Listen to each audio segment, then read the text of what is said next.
Welcome back to the very first day of WCS America Premier League Season 3, where we are getting ready for our lower bracket match, which is going to be a PvZ between Guitarcheese and Arthur. I'm of course Kevin DeCoy. With me still Nate. Nate, it's been a pretty exciting day so far, and our American boys are definitely making us proud. I had a good feeling when we're driving to the studio today. We're talking about the matches, and we look at the guys like, yeah, it's possible that one of our North American players will make it through. Yeah. But even the series that Guitarcheese lost against Jan, he played very well, and those are the type of games that we want to see in WCS America. Yeah, I really have high hopes for Guitarcheese going up against Arthur, because we know Arthur, he's a good player, yes, but he is one of the most predictable guys out there. He's going to cheese you. He's going to all-in you. He's going to cannon rush you if you go hatch first. Simple as that. Like, there's not some sort of crazy formula to it. And as long as Guitarcheese has done some homework on his Protoss opponent, he knows, yeah, Protoss all-ins can be difficult to stop anyway for Zerg players, but at the very least, you don't have to, create opportunities for your opponent, and that's going to be a really big part of this best of 3 moving forward, because the loser of this gets eliminated. They're sent back to Challenger for next season. Yep, we can take a look at the bracket as well for everybody who has just joined us and wondering what did we miss so far. This is your regular group format, so we have 4 players. 2 will move on to the round of 16 and 2 players will be eliminated in the round of 32. Don't feel too bad for the guys that drop out, because they still walk away with $2,000, which is just what you get. That's your bonus for making it to Premier League. But of course, everybody wants to move forward. Everybody wants to make it to the round of 16 here in Santa Monica. And right now we're looking at a lower bracket match between Guitarcheese and Arthur. The game is already live, and especially because this is a game of Arthur, we shouldn't miss a few minutes of the game. It is going to be played on merry-go-round, and it's going to be a PvZ, like we said. And I have a good feeling about Guitarcheese. I really think he can do it. If he plays half as well as he did against Sean, he should still have a really good chance, as long as he is aware of the fact that he is playing against Arthur. Yep. Just make, you just at that point, you use that little player tab to check who your opponent's name is. You're like, yep, it's him. It's definitely him, and by him, of course, we mean our red Protoss in the top right from Team Spectre. It is Arthur. It's kind of funny though. The only matchup where I've seen Arthur play like actually super legit, strong, long out, drawn out macro games is PvZ. I've seen him a couple of times open up with 1 Stargate and was like, alright, what's the follow-up going to be? 7 gate, 8 gate, a 7 gate plus 1. And then suddenly he drops a robotics facility and 2 more gateways. And I think that was actually, I think he defeated Suppy with that in Challenger Season 2, but I can be mistaken. I can be Suppy or can be confusing Suppy with someone else right now. Either way, Arthur has a couple of tricky builds, a couple of tricky air builds, but I'm still expecting Nate something aggressive, something crazy, and I definitely won't blame him for it on this map, as of course we are looking at merry-go-round, and this is one of the most difficult maps out there for a Protoss player to go up to 3 bases. Yep. That's a very important thing to bring up. We see this is the map where 2 base pushes. I mean, that's really all you get out of Protoss players on it. Very few Protoss want to take a 3rd base, and the few that have been brave enough to dare and try, well, we have a lot of... if you ever want a reason, why not? There's plenty of games out there if Protoss is trying to take 3rd bases and dying horrible, painful deaths to Zergs. I casted a very epic game just a couple of days ago on Saturday morning, 5 AM. I decided to cast a show match between Kane, our Canadian Zerg player, to go up against Liquid Hero. Game number 4 between those 2 guys was played on merry-go-round, and it turned into one of the most absolutely epic, sick PvZs that I've ever seen. Don't really want to spoil it, but if you guys really want to find it, you can tweet me. I'll show you guys where to find it. The game was great. Would love to see something like that on WCS America, Nate. I will lose my mind. I was actually standing on my chair. Was there a fast 3rd base though? Did you take a 3rd on merry-go-round? Was the 3rd safe? The game opened up in so many crazy ways that I don't even really remember what the idea was behind it. I just remember the ending. But I do believe that Hero had a 3-base approach. Yeah, actually he did try to go up to 3 bases, and he sort of survived for a while. Anyways, the game was epic. One of the best games that I've seen this year. A little bit scrappy, of course, but all good games are scrappy. Alright, Arthur's gonna go for just a single gateway expand, which I think makes sense on this map. Even if you want to be aggressive, even Arthur's not going to try to do 1 base against Zerg. In all honesty, I think Arthur is already a little bit sad that he didn't go for a 9 pylon, 12, 13 forge, because Guitarcheese did go hatchery first on merry-go-round, which, you can say it's not super duper risky, and even if you get cannon rush, there are ways around it. We saw Snoot having like the most calm approach ever to being cannon rushed multiple times just last week, but Still though, in general, I don't really want to go hatch first against a guy that is pretty notorious for his cannon rushes, or at least for his early game cheeses. However, Guitarcheese wasn't too worried about it. From this point on, it's going to be really important that his Zerglings, Nate, go on a mission and explore the entire map that is called Merry-Go-Round. Especially this guy with his party hat. Like, this is not one of those moments where you want to make a sound. He walked away from the party. How are those things called where you blow in and it makes a sound, like these tooters that they always have at parties for young children? Like, whoop. You know like what? it rolls for some out, reason, you know? I can only think of a kazoo. It's like rolled up, and then like when you blow in it, and then it rolls out and makes a really annoying sound. I know what you're talking about. But the only thing that goes through my head right now is a kazoo. I actually can't get that out of my head now. I have no idea what a kazoo is. Makes a similar noise. Stalker's moving around, prowling the map. Trying to pick up a few of these units. Speed is done. He's going to surround, or at least attempt to surround a Stalker. Surrounding the Stalker like this he will get it. would be a huge pickup if he could kill this. He doesn't even need to surround it. He can just attack move it because he had speed, but he will get the surround, so bonus points there. Robotics facility is being warped in at 6 minutes and 10 seconds, so this could still turn into a good old Sentry Immortal. It would not be super quick. He could also do it a little bit different with more Zealots and less Sentries.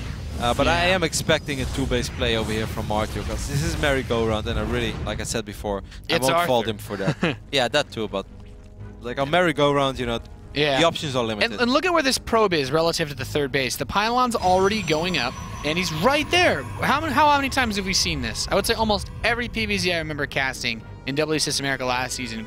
Crank did this, Jim did this, everybody. This is just what you do on this map. And that high ground position on that third, it's going to be so nice for him. Oh, it's a Warp Prism, so it might be, a 7-gate with just a Warp Prism and an Observer. The Potentially for a Sentry drop? Yeah, that could be the case too. Maybe Sentry drop at first and then 3 more gateways behind this. Like, that's kind of like something that Arthur would do as well. Even though now he's already up to a very respectable number. It's 6 gates so far. But he's going to have to make up his mind whether or not he wants to go for... a drop in the main, or if he wants to attack the turret, because it's gonna have to be one or the other. Yeah. He is taking the gas in his natural expansion. He's getting an Observer, but that Warp Prism's out. He wants to get rid of these Zerglings. There, the Sentry's loaded up. And he's getting ready to move out. This Overlord could spot it. It does see it just barely. Now, was Guitarcheese paying attention? Kind of should have. He's firing up 8 roaches immediately. I would love to see 1 or 2 Overlords be positioned over here as well. But 8 roaches already, Nate, should be enough. A couple of Zealots are being very annoying over here at this third base, but that doesn't really matter. That's just a distraction maneuver, and it seems like Guitarcheese knows what time it is. Nate, you know what it is. They're the force fields. He's going to lock him up. Loses 1 Sentry though, and those force fields aren't going to cut it. He's got more than enough roaches prepared on this ramp area, and he's going to try to drop some Zealots from that pylon at the third base, which is also nice, but the roaches are there to defend. Don't want to lose your roaches though. Not like this. Not like this. Intense little micro battle here between a couple of roaches and a few Zealots. Sentries being dropped on the low ground. Will perhaps be able to pick off an Overlord. The follow-up for R2 is going to be very interesting, Nate. He's going to have an Immortal and a Twilight Console. It's going to take a little while before he's going to have Blink, but this could just be like a solid 12-minute attack with a couple of Immortals and Blink Stalkers. Still on 2 bases, but then very, very hard to deal with. He's actually having a surprising amount of workers. Yeah, he did do a really good job in slowing the economy down of Guitarcheese, but we all know what happens if you give Zerg players freedom for, another minute, and all your efforts go up in vain. Suddenly you see like 18 drones on the production tab, and you're like, no. Yeah, that's things get really scary. Look at these Sentries, man. He's like, this is my medevac, these are my Marines, cleaning up creep, my Observer. Not any anti-air. 8-gate, Immortal, Blink Stalker, 2 bases for now. Yeah, that's a very Arthur-esque build. These Zerglings for Guitarcheese, they want to run to the right side, check for a third base, but third base on Merry-Go-Round, let alone Arthur, very uncommon. More Stalkers getting added to the mix as Blink gets closer and closer to finishing. It's pretty unbelievable that this Pylon has still gone undetected. He's got 3 Immortals. Is he going to go to 4 Immortals? No, I think 3 is okay. Oh, he needs to pick up the other bat bar, unless his Immortal is like the bouncer that's going to deal with Roach counterattacks. Nah, he's going to pick him up. Alright. Yeah. He's the star of this party. This is going to be a pretty difficult hold for Guitarcheese, even though if Arthur decides to wait for Blink, Guitarcheese will have 10-15 seconds. These Stalkers are caught out of position, Nate. No he can surround them. No Blink yet. There is a lot of really Zerglings bad with start this for force. Arthur. Yeah, he wants to kill as much as possible. Oh, force field's looking okay. Okay, that's nice. Sections off a good bit of Zergling Roach. Still though, lost a couple of expensive Stalkers there. Also ends up losing that pylon. Still has another pylon on the high ground. So you can always use that to warp in and still focus the warp prism on this like micro the Immortals. This army of Arthur is just so... Plus so one missile big, attack's man. not ready yet. Yep, he's coming in, trying to surround the Zerglings, trying to hit from the back, which is nice. The Immortals need to target fire on the Roaches, and they're starting to. Might get an Immortal. Oh, the Warp Prism died. That is such a good pickup. First Immortal picked off. You're right. That means less reinforcements, but these Roaches are fighting Zealots. There's still two Immortals, more Roaches on the way out. Arthur's trying to make this work, but he's running out of force fields. Most importantly, Nate, it means so much less micro potential. Now, if these Roaches get nice and close to the Immortals, he can actually start working on them, and he can pick them off. The Sentries are dying. The Zealots are dying. Move forward, get close to the Immortal, huck it, kiss it, embrace it. He's going to be able to kiss, pick up the first one. And now there's just a single Immortal left, and I feel like it's just a matter of time before Guitarcheese will have the right amount of units to get it. However, once he starts focusing on Immortal, he needs to make damn sure that he can actually take it all the way down. Yeah, he has actually Burrow move. I didn't even see that he even get Burrow, but he does have Burrow. There's no Observer with this army. The Roaches, if they got force field out, could run forward. Okay, he does have the Observer, but still could have used it to maneuver around the force fields, and without any Immortals, does it even matter, Roddy? Look at this, just going to regenerate the health on those Roaches and get right back on the road. Yep, all the Immortals have died, and Arthur knows that is a bad position to be in as a Protoss player, because you rely on those Immortals. Yes, Stalkers have micro potential, but the Immortals, they need to stay alive. Sniping that Warp Prism was the most important thing in that battle. Of course, a couple of other very important things happened. That pre-engagement over here, getting a few Stalkers immediately, that was all very good, but picking up the Warp Prism is so important. We've seen players like Parting do it over and over and over again. Immortals are just extremely hard to kill if they get picked up all the time and drop behind Sentries, behind Stalkers, but still push out so much damage, as they are the real damage dealers of that army of Protoss. However, no Warp Prism means less micro means dead Immortals. That's right. +2 Roach attack is on the way as well. The Warp Prism, though, this is his next chance. 4 Sentries. Guitarcheese is Overlord. He sees it. He knows. Is he? Move your... Oh, Guitarcheese moves an army. Okay, now he's moving. All right. Gonna be fine. No! He thinks it's a fake. No, this is really bad. If he seals that base off, things get ugly very quickly. He could have done it. There is no tunneling clause, right? Like, there's just there is tunneling clause. Never mind, Nate. There is tunneling clause. Yeah, he should be able to. Oh, this is actually really good for Guitarcheese. Baited him in warping in those units. Really smart play. I guess he wanted him to do that. Yeah, he wanted him to do it. I thought he had Burrow, but I didn't think he had tunneling clause. Really smart there by Guitarcheese. He's like, hey man, just do it. Do it. Then he warps in a bunch of units, and then I want you to hit me. And then, of course, you know, the Warp Prism can only carry 4 units. So very smart play there by our North American Zerg player. The Protoss got baited. I mean, Guitarcheese is just playing phenomenally well. Yeah. This army is just about the same one as before. Sans 1 Immortal and with 1 extra Stalker. But these Roaches this time, Nate, they have +1 attacks already. +2 will probably be even rev by the time they fight. And above all, I thought last time we were looking at 20 Roaches. Now we're looking at 48. Look at this Warp Prism too. He's got 4 Zealots in it. He wants to use the Warp Prism while he attacks to just distract and disrupt Guitarcheese's defenses. With 5 Immortals, I think Arthur would have a small chance. Look at the money that Arthur has, by the way. Like, what do you want to do with it? Is he just going to warp in a lot of Zealots or something? Yeah, I think he's gonna like a full warp in into the main base with this Warp Prism and then move out with the main force. The Roaches with +2 are so strong, though. Yeah. Arthur needs to move out very soon. I think he's running out of time because if that Warp Prism hits too early and he shuts it down fast enough, then I think his curfew is over for so long, Nate, that his Kneel Day is almost about to begin, and his parents will never know that Arthur is late to this party. Yeah. No, the Warp Prism's in the main. Look at this. Already Roach is prepared. Already Queen. It's like, yeah, you think it's going to be that easy.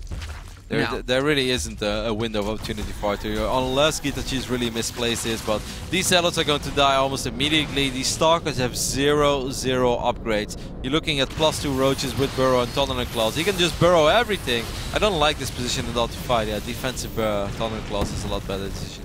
Yeah, he uses the force field against Arthur, actually. He couldn't really chase. And look at this, he's using the high ground, too. Gets an Immortal almost. Yeah, those Immortal shields. Every shield point of these Roaches just like under the Warp Prism. They're like, come out. We know you've got juicy little Zealots to warp in. And now he's like, well, that's not going to work. I just want to see him like burrow his entire army and just move it straight into this Protoss force and then unburrow on top of everything. I'm not sure how I feel about that. I would love it. It would look cool. 64 Roaches, Nate. You want to tell me that you think 64 Tunneling Claws Roaches are going to die against this Protoss army with 0 upgrades? No. There are immortals in that, man. Yeah, there's 2. Who cares? 64 roaches. If he burrows everything, it's going to be the burrow of a lifetime. All right, well, he's taking your advice. He's going for it. The army trying to retreat, trying to stutter step, but those roaches are going to pop out soon, picking off quite a few of these units already. And stepping back now. Does need to wait just a little bit. I don't know if he's waiting for an injection thing. Oh, he blinks forward. Some of these queens trying to transfuse each other using that high ground position. At the same time, there's the next burrow forward. He's coming in on top of this army. Yeah, if only they could use that overseer to get the observer. These queens fighting from the high ground are quite nice. Those immortals, though, are still doing work in the back. Picks off one of the immortals. Stalkers blink forward. He thinks he's going to take this whole army right now. But there's transfuses for days here, too. Yeah, he blinks on top of a lot of +2 roaches. Eventually, Arthur will be able to clean this up. But there are still so many reinforcements on the way that I still believe a Zerg player is going to be okay. But Arthur really working with the scraps that were given. Actually, the warp pins are so far away now, by the way, Nate, as the warp prism did just die once more. He is able to snipe that 4th base, but now all these stalkers are on creep. There are a lot of +2 roaches. They're getting nice and close, going to jump on top of the immortal, and I feel this time it's going to be too much to handle. Without the immortal, this army just does not have the punch it really needs. Blink stalkers are good, but I don't think they're that good, Roddy. Coming up now, and these stalkers are retreating. There's not really much else they can do. Roaches boost to the right side, and GG is called. Guitarcheese takes game number 1 against the Korean Protoss Arthur. And that means we are just 1 map win away from at least qualifying 1 North American for WCS America round of 16 on our very first day. Last time we had to go through 8 groups to find a North American, Nate. Now on day 1, we're already only 1 map win away from our first North American making it over here to Santa Monica. Would be awesome. Just from start to finish, very solid game, I must say. I do think that he left in the face of danger a little bit when he went hedge first against Arthur. In my opinion, you're asking for trouble then. Yeah. But other than that, he played very solid. A lot of good moves, you know, stopped droning at the right amount of time. It was so important that he caught those first 4 or 5 stalkers on the south side of the map. Like, yeah, he lost a couple of Zerglings afterwards, but that doesn't matter. You want to slow down that Protoss pool. You want to make sure that it doesn't grow out of proportions too early on. Then the fight as well, where he sniped the Warp Prism, key move, and then later after that, a couple of really cute moves as well, where he baited the Warp in. You know, it's just a few extra units that he will guarantee or will be able to kill for free. Because he has Stalin claws and stuff. Overall, really solid game by a North American Zerg. Man, he's playing like a WCS veteran today, Nate. He doesn't look nervous at all. He doesn't look shaky. No. He's just playing his games. Yeah, because he's just balling out of control right now with where that first game went. That's about as tough as a 2-base push you're going to have to take from a Protoss player. And if you can hold that, then this next map being Nimbus, much bigger map, much more difficult, in my opinion, to make those aggressive plays work. Well, things are going to get really rough for Arthur. It seems like it took people 3 or 4 seasons, 3 seasons straight in WCS America as Arthur made it to round of 8 in season 1, I think round of 16 to season 2, and now we're here in WCS America season 3, just a round of 32, but for the first time it really seems like Arthur, you're going to be pretty much forced to macro from this point, brother. It's going to be very hard. These players are getting better and better and better and better in dealing with cheesy builds. Archer's going to have to switch things up, and will he do that on Nimbus? We're about to find out, as we're already loaded into game number 2 of our 3rd series of the day. This is the lower bracket match. Of course, after this, we are going to prepare ourselves for a very, very sweet TVZ.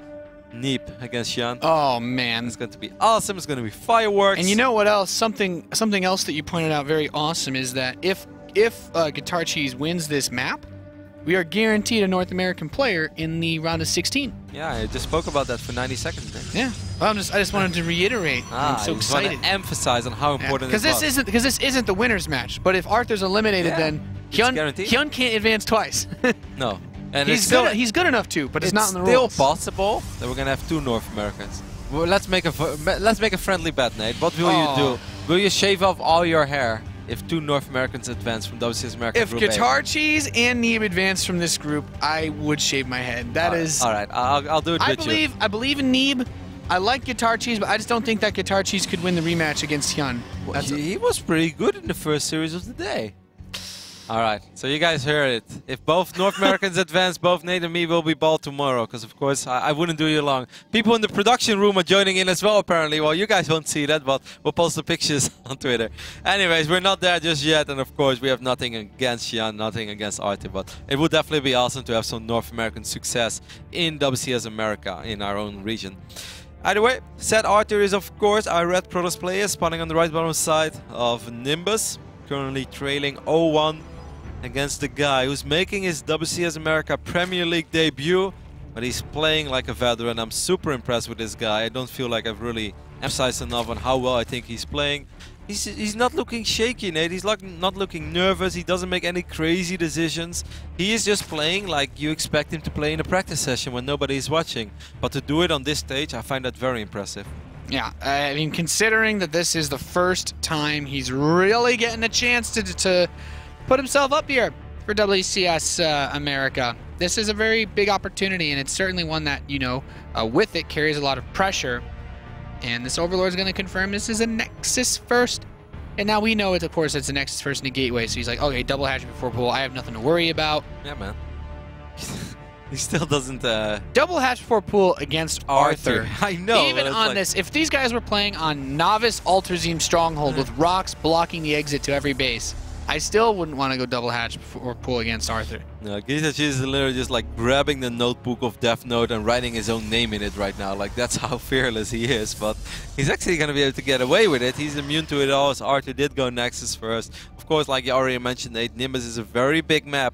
And I would really love to see, like, we've been giving a lot of love to Guitarcheese and of course to Neep and Sean, but I would love to see Arthur just open up with a Stargate, man. Like, I know that he's capable of doing it. He just often falls back to these cheesy builds, but just open up with a Stargate and make a bunch of Phoenixes, just control the pace of the game and try to do it in a macro game. Because then if you fall, at least you fall in style. You won't fall with another uninspiring little gateway push. As much as I love to do the uninspiring gateway pushes on ladder, guys, like, don't quote me on these words, because if you run into me, there's a very big chance that I will throw an uninspiring gateway push at your door. But this is WCS America Premier League, man. There's a reason why I'm sitting here. And Arthur is playing over here. Yeah, I guess that's true. I would trade. Wish I was this good at this game. These guys are amazing. But like, Robo Facility. Yeah, it's a 5-minute robo. It's super quick. That's like about as fast I think I've ever seen one, especially it's Nexus possible. First. Yeah, exactly. It's Nexus first. Like, if you go Gateway into Nexus, then it's still possible to get it at like 4:55, slightly before the 5-minute mark, pretty much. But for a Nexus first, this is an extremely quick robo, which, you know, he could take in many ways. Could also just be few observers, could be Immortals in a Warp Prism, could be Immortals Sentry, with could the be Forge, it could Zealot. be a +1, could be a build up for a +2 attack. I feel like Arthur's the kind of guy where I could say a +1 attack might actually, you know, +1 timing might come in, but as I say that, he takes the rest of his gas. So maybe he is just going to bolster himself up for a 3-base setup, or maybe it's just a 2-base later push. Nothing but drones so far on the production tab for our North American Zerg player. Representing Solaris Gaming for Guitarcheese. Gonna sacrifice an Immortal Overlord. and +1. Yeah. He's going to see it though, really important in these scouts. But now he's probably a little bit confused. He's like, alright, so you're researching +1, but you have a robotics facility on the way as well. If I scout this, I would be expecting like a 7-gate +1. Even though then you might still ask yourself, like, why is the robotics facility this quick? But maybe he just thinks it just finished up and it's going to be Warp Prism into Observer or Observer into Warp Prism and then 7-gate or 8-gate. It's actually pretty strong. The only thing that really counts it is just a crazy amount of roaches. Yeah. He's fast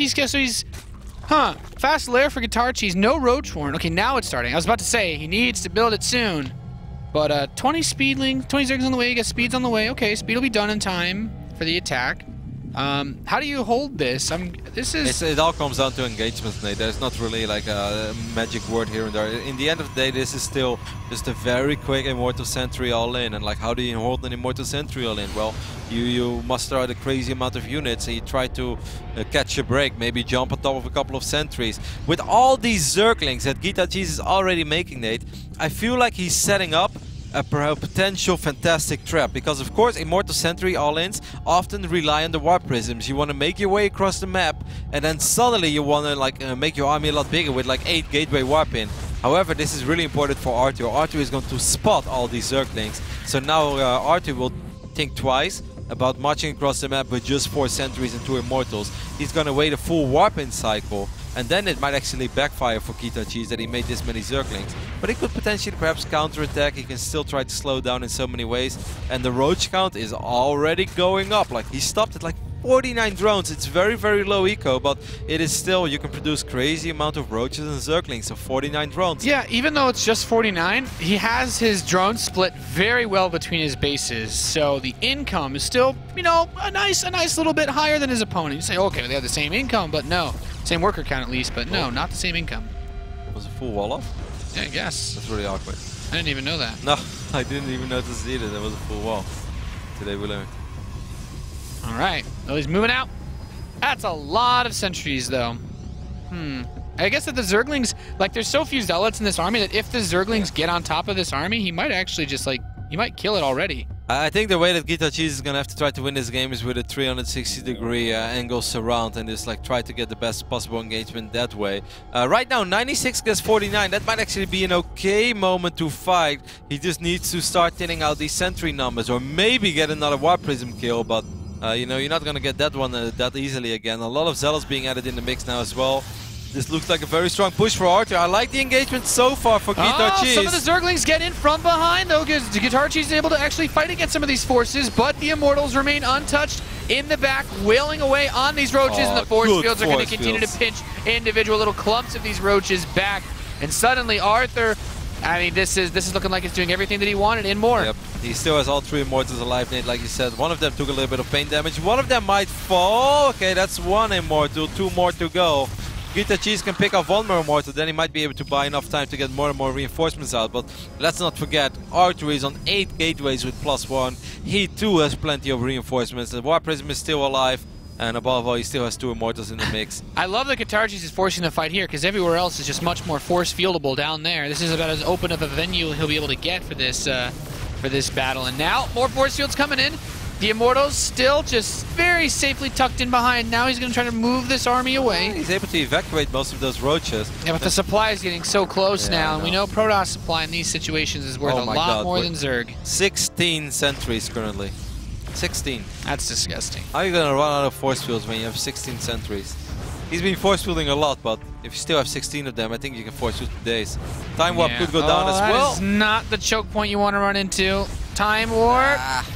Force fields, more force fields. He's blocked in. Everything's just going to die here. There's no, I don't think there's any way he can save this third base. It's just too much Protoss. Yeah, he's getting a couple of sentries, but yeah, you're right. It's going to be extremely difficult.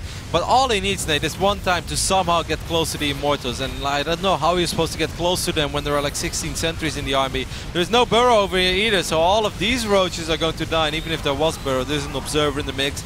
I believe that this one is pretty much over, Nate. Really good force fields by Arthur. Just awesome execution by his build. And GG is called, and he's going to even things up on Nimbus. And we're all tied up, 1 apiece between either player. You know, Nate, what I really would have loved to see is Guitarcheese. He made those links. And normally you see Zerg players, especially on a map like this, they go up to at least 53, maybe 55 drones, but he made those Zerglings a little bit quicker. I would have loved to see him hiding those Zerglings, because what Protoss players often do is just, you get 4 or 5 sentries, then you get your Immortals, and then you run across the map, and then by the time that you get your pylon down, that's when those 8 gateways finish up. And you warp in 8 units, and you want to pretty much force the fight immediately because you don't want to give Zerg time. But Arthur right now took a much more patient approach to it all, because the Mothership Corps saw, like, hey, there are like 28 Zerglings running in the middle of the map. Well, that means that your economy can't be that fantastic. So I'm going to take the slow and steady wins the race approach, and I'm going to warp in so many sentries at home, then even getting a few Zealots, and only then I start running across the map. Because we all know, you know, like, our mind was always blown when Parting left his base at like 8 minutes and 45 second marks. I didn't actually take a close look at the clock, and there was a +1 as well, so it's a tiny bit different. But in the end, I think he left at the 10-minute mark, which is super late for an Immortal Sentry all-in. But it's completely okay, because he knew that the Zerg didn't have as many units as normally, and there was also no race against the clock when it came to Hydralisk or something like that. Yeah, another thing that I think would have been cool to see, and I guess I'm not really a Zerg player, my Zerg is pretty bad, but he had those Zerglings, and he bunched them up with the roaches right as that push came. Do you think maybe there was an opportunity to try to, you know, keep those Zerglings in that outer area and then try to backstab the army when he went up that ramp and all the roaches were on the left side? It is always possible, but it's one of those moments where either it works out fantastic, or the force fields go down in time and you just lose 50 Zerglings and you kill like a Zealot or something, you know, because like obviously like just Zerglings alone are not going to cut it unless they get really close to the sentries and there are no Zealots in the mix. But when it's a full-on Protoss army and all the ranged units are working on the Zerglings as well and the roaches get zoned out, it's really hard. It's like I said, it all comes down to execution. I would have just loved to see him hide those Zerglings and try to give Arthur the idea that like, hey, you're gonna have to hit fast and hard because the more time you give me, the more units I will get because I have a massive economy. And yeah, it was a 3 base, but 49 drones, really not all that massive. Yeah, it's... Yeah, I guess just trying to slow him down before he got there didn't work out terribly well. Third map is King Sejong Station. Do you think it's possible for Arthur to do a similar strategy on this map, or is he going to bust out maybe another warp early sentry drop? I don't know, man. I have a hard time predicting Arthur. That makes Arthur such a strong player because we've casted quite a few games of Arthur. We've been watching him quite a few times. He's been part of WCS America for 3 seasons straight now. But if you ask me how is Arthur going to play on King Sejong Station, I have no idea. I do think, considering the fact how game number 1 and game number 2 have played out, there's a very good chance that he's going for a Forge opening. Because, you know, 2 games in a row now, Guitarcheese have gone hatch first. The second map, he even went double hatch before pool. I wouldn't be surprised at all. I wouldn't be shocked to see Arthur open up with a Forge. Yeah, this is a map where we see Zerg players generally drone scout a lot more often than others. And maybe because of that, maybe it's... I would assume this is just a good cannon rush map because drones scout so much. And we've seen some players try to set up... What was the player that like tried to set it up and then failed pretty miserably? Yeah, it was a really good Protoss. Was it the Hero? Yeah, I think it was Hero. Hero against Ian? Yeah, Hero tried to like set up that cannon setup right below the main base ramp. He warped in like 3 pilots and then he... No, like, because the Protoss lost that game and Hero didn't lose a game. It wasn't Hero. It was a Protoss that was very good, still won the series. He just put himself behind there a little bit. I'm not actually sure. I think it was Challenger, right? Yeah, that was this past Challenger that we did. So we're gonna figure this out on the fly while we need a few seconds until game number 3 can be kicked off. So Nate and me are gonna figure this out. Let's take a look, Nate. Challenger League. Who was it? It could have been was it Ariam against Courage? I don't think Ariam's not a cannon rush. Ariam didn't try to cannon rush him. No way. I don't believe it.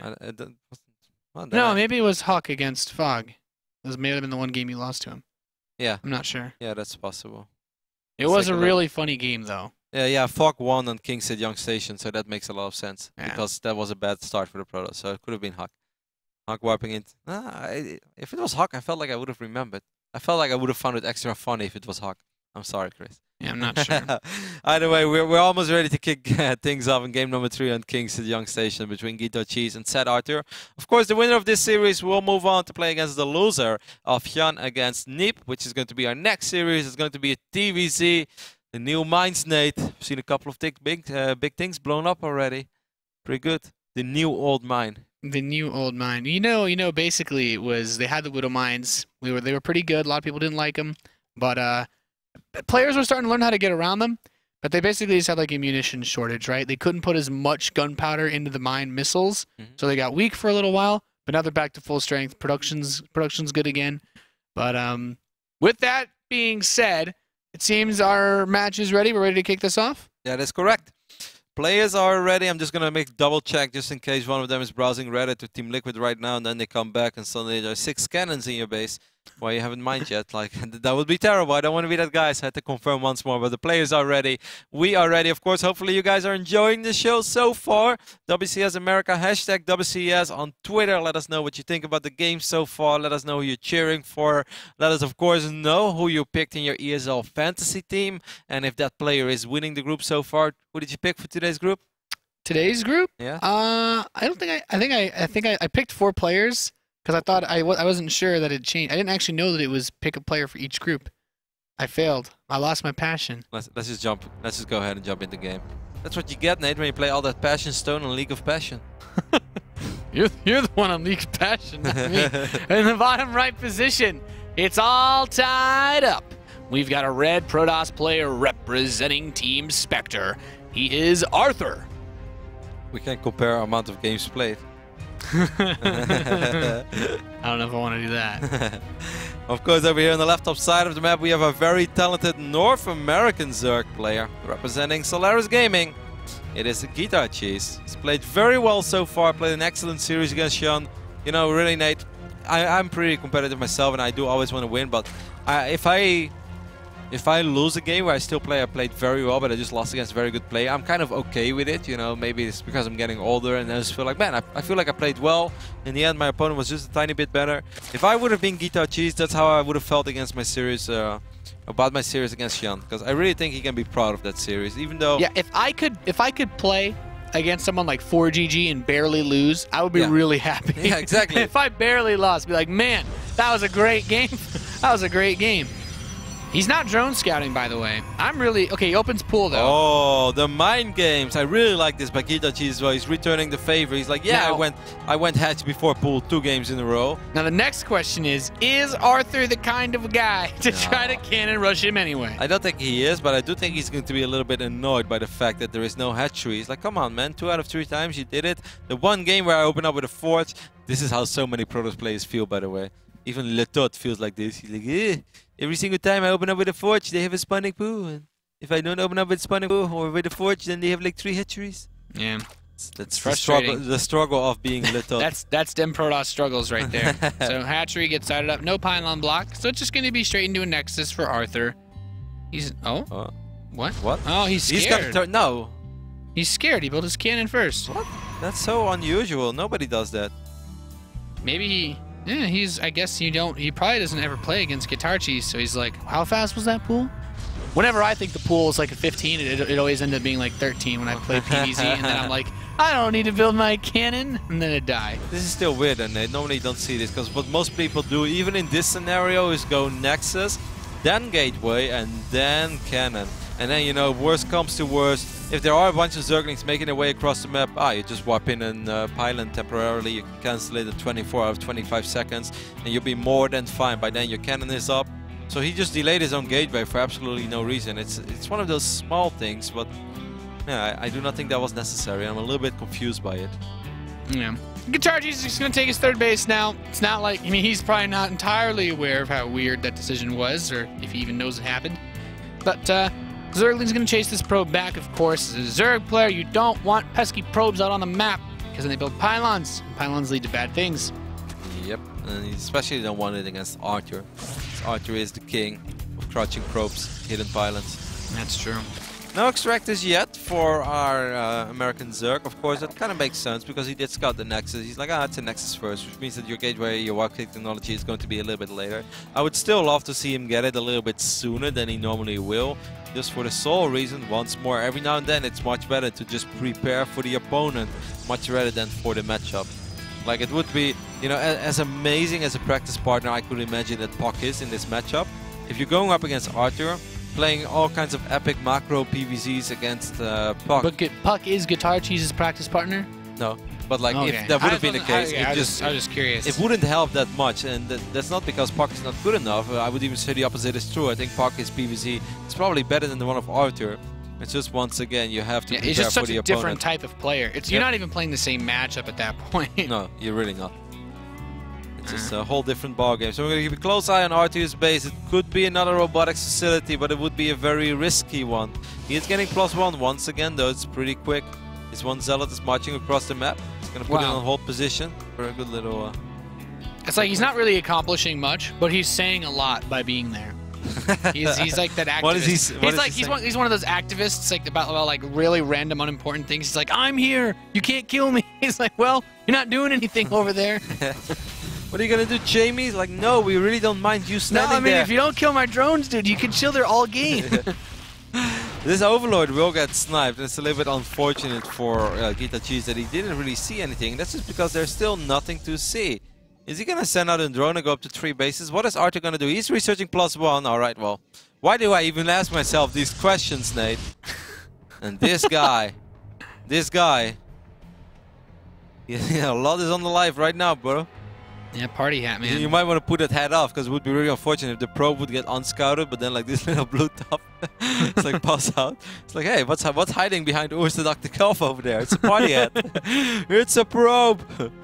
You, me, a pylon, and an Oorstedok calf.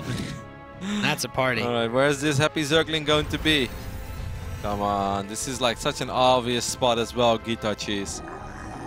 You're a North American Zerg who plays ladder on the North American ladder. I've seen you scout against me and you checked every single corner of the map.